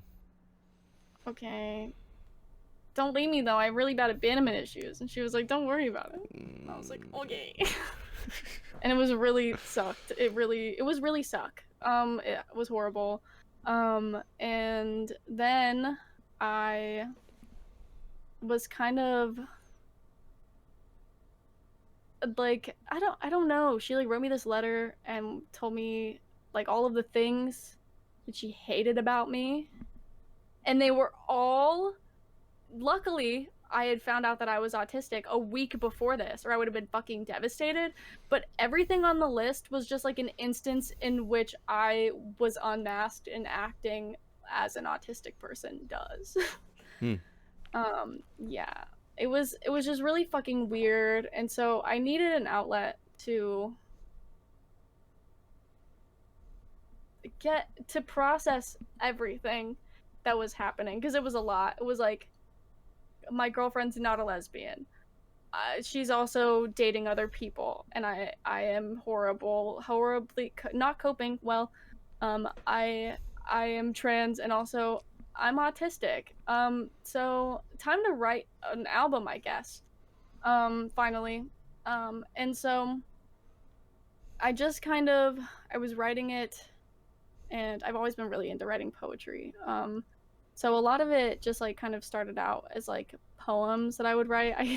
I was recording in my closet uh in LA. So we had like these walk-in closets, and I would record until I heard Alex close the door to the apartment. Alexandria, spoilers, I guess. But yeah.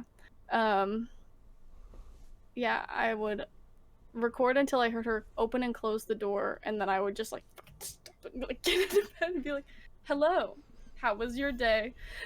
Like, so weird.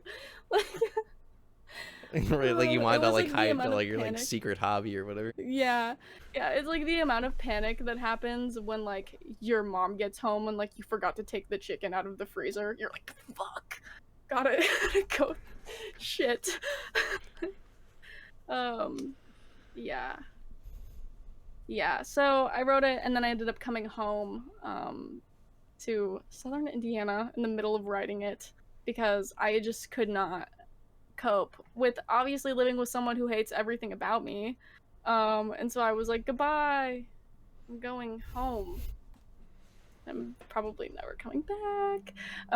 And so I left and finished my album. I spent all summer with like one of the only people that I like am still in touch with from like my childhood, um who was the boy that I dated in high school and in middle school. We're friends still, but um we just spent some all summer like hanging out, and I wrote my album, and it was great. It was fun. Yeah. But yeah, and then we had a ceremonial when I finished the album. I brought like a Bluetooth speaker to the park, and we sat and we listened to the album and we cried. It was great. That's really cool. Yeah. Um, yeah, I thought it was really uh pure and honest and uh representative of how a lot of people might be feeling as they're going through uh teenage relationships and stuff. And Same. I'm I don't think there was a bad song on there, and I'm Thanks. looking forward to whatever you make next. Yeah, I have two songs that are ready to go. I want to release the second one first though, and I'm waiting for my friend to finish the instrumental for it so I can record it. But the other one is finished, so Awesome. yeah. Okay. Yeah, I've ran out of questions. Mhm. We talked about a lot of stuff. Yeah, I think this might have been the longest one, so thanks for I can talk hanging in there forever. and stuff. Yeah, yeah. I guess I I can can talk tell. forever. Yeah. Yeah, it's great. I'm a hyperverbal menace. Could literally talk about anything for years, probably. Straight. Sweet. Well, thank you for having me. Yeah, thanks for coming on. And thank you everybody so much for watching this episode. If you like this video, hit the like button. If you want to see more, click to subscribe. If you like going to podcast platforms to listen to podcasts, then click the links in the description below. Thank you everybody so much for watching this video. Thank you for watching this episode of People's Perspectives, and I'll see you guys in the next one. Bye-bye. Bye. People's Perspectives is available on multiple podcast platforms.